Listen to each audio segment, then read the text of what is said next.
Hello friends, welcome to educational insight. दोस्तों, अगर आप उत्तर प्रदेश में बेसिक शिक्षा परिषद के नियंत्रणाधीन किसी भी परिषदीय विद्यालय में हेडमास्टर या हेडमिस्ट्रेस हैं, प्रधानाध्यापक या प्रधानाध्यापिका हैं, तो ये वीडियो आपके लिए बहुत ही ज़्यादा इन्फॉर्मेटिव और इम्पॉर्टेंट होने जा रहा है। क्योंकि दोस्तों, आप यूडाइस का फॉर्म भरते आए हैं। सत्र 2012-13 से यूडाइस की शुरुआत हुई। पहले ये फॉर्म परिषदीय विद्यालयों में प्रत्येक हेडमास्टर को बीआरसी पे जब भी मीटिंग होती थी, खंड शिक्षा अधिकारी की अध्यक्षता में ये फॉर्म दिए जाते थे। उस समय ये डाटा कैप्चर फॉर्मेट क्या होते थे, ऑफलाइन होते थे। उसमें शिक्षक अपना नाम यानी प्रधानाध्यापक का नाम, वहाँ पे जो सहायक शिक्षक हैं उनका नाम, वहाँ पे कौन सी मूलभूत सुविधाएं हैं पूरी की पूरी वहाँ पे मेंशन की जाती थी। उसके अलावा बच्चों का जो नामांकन है वहाँ पे दोस्तों वो दर्ज किया जाता था। बच्चों का जो नामांकन है वो कक्षावार, जातिवार और उम्रवार ये भी दिखाया जाता था। एक सत्र पहले कितना धनराशि विद्यालय प्रबंध समिति खाते में आई ये भी दर्शाया जाता था, और इस समय यानी वर्तमान सत्र में कितना पैसा है ये भी दर्शाया जाता था। तो कुल मिलाकर के ये यूडाइस का फॉर्म नया नहीं है। अब नई बात दोस्तों जो इसमें हुई है वो ये है कि सत्र 2012-13 से इसकी शुरुआत हुई। कक्षा 1 से लेकर कक्षा 12 तक जो भी विद्यालय हैं, चाहे वो प्राइमरी स्कूल हों, अपर प्राइमरी स्कूल हों या इंटरमीडिएट कॉलेज हों, सभी को यूडाइस फॉर्म दोस्तों भरना होता है। यूडाइस का मतलब ही है कि unified district information system for education. पूरा का पूरा जो जिले का शैक्षिक तस्वीर है वो डाटा के माध्यम से कितने शिक्षक कार्यरत हैं, कितने बच्चे विद्यालयों में पढ़ रहे हैं, वहाँ कौन कौन सी सुविधाएं हैं, सब इसके माध्यम से दोस्तों एक्सेस होती हैं। और जब डाटा रहता है तो उसी डाटा के आधार पे किसी भी प्रकार का प्लानिंग होता है, किसी भी प्रकार का नियोजन होता है, बजट का एलोकेशन होता है। तो इस वीडियो के माध्यम से हम आपको बताएंगे कि जब आप यूडाइस प्लस का फॉर्म आप भर रहे हो तो आपको क्या ध्यान रखना बहुत ही ज़रूरी है। दोस्तों, बिना देरी किए आते हैं टॉपिक पे। आप दोस्तों देख रहे हैं यहाँ पे लिखा हुआ है, timely and accurate data is the basis of sound and effective planning and decision making. ससमय अगर आप आंकड़े देते हैं तो उससे क्या होता है कि साउंड एंड इफेक्टिव प्लानिंग होती है।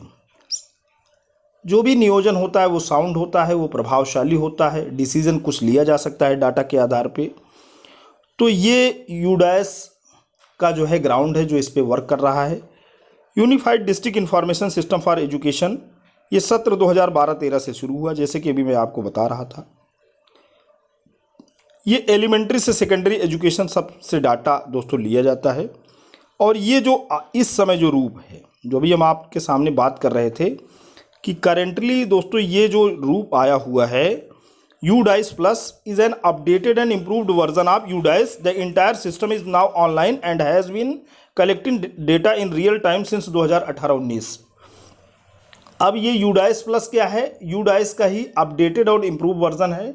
2018-19 से आपको ये यूडाइस का जो आप फॉर्म भरते थे ये अब ऑनलाइन आपको डेटा देना है। अब यूडाइस के पास मैंडेट है कक्षा 1 से 12 तक सूचनाएं लेने की, और इसमें जो सूचनाएं जाती हैं, स्कूल का प्रोफाइल रहता है, फिजिकल इंफ्रास्ट्रक्चर, टीचर्स की संख्या, इनरोलमेंट्स, बच्चों का इनरोलमेंट, एग्जामिनेशन का जो रिजल्ट आया। तो अब ऑनलाइन डेटा डीसीएफ आपको भरना है। अब ये डीसीएफ जो है 11 सेक्शंस में दोस्तों विभाजित है, 11 भागों में बटा हुआ है, और उसमें तमाम तरह के प्रश्न हैं जो कि परफॉर्मेंस इंडिकेटर स्कूल के दर्शाते हैं।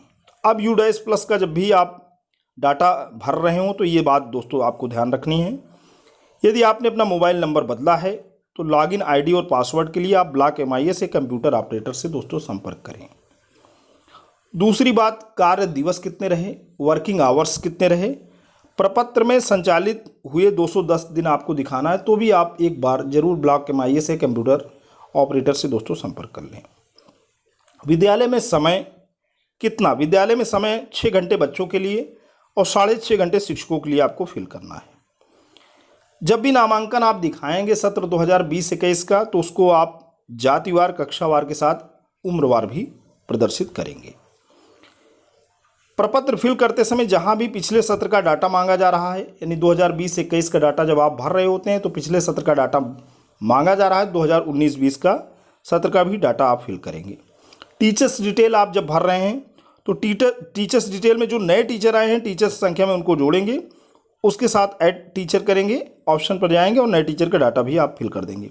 यूनिफॉर्म, बुक्स या साइकिल जो भी गवर्नमेंट स्कीम के तहत विद्यालयों में बच्चों को निःशुल्क मिलती हैं, तो उपरोक्त में भी आप 2020-21 का जब आंकड़ा भर रहे होंगे तो उससे पहले एक सेशन का आंकड़ा आपको भरना होगा। कंपोजिट स्कूल ग्रांट, स्कूल में दोस्तों कंपोजिट ग्रांट आती है स्कूल के विकास के लिए, तो उपरोक्त में भी आप 2019-20 का विवरण भी भरेंगे। रिपीटर्स यानी बच्चे एक ही कक्षा में फिर से रिपीट हुए, ऐसा कुछ नहीं, बच्चे जो है अगली कक्षाओं में प्रोन्नत हो गए हैं, शून्य लिखेंगे। SMC अकाउंट, तो SMC खाता संख्या, जिनका नया खाता संख्या है वे लोग अपना नया अकाउंट फिल करेंगे। तो दोस्तों आज के लिए इतना ही। ये वीडियो इन्फॉर्मेशन, ये लेटेस्ट अपडेट्स आपको कैसा लगा? यदि आपको अच्छा लगा हो तो प्लीज़ आप इसे लाइक करें, चैनल पे कमेंट करें, इसे ज़्यादा से ज़्यादा दोस्तों तक शेयर करें। लेकिन दोस्तों अगर आप चैनल पे नए हैं, पहली बार विजिट कर रहे हैं, प्लीज़ इसे सब्सक्राइब करें। जब भी आप सब्सक्राइब बटन प्रेस करते हैं, बराबर से एक बेल आइकन आता है, उसे प्रेस करें और चैनल को सब्सक्राइब करें। Thanks for watching and listening. This is Ajay Prakash Dubey signing off.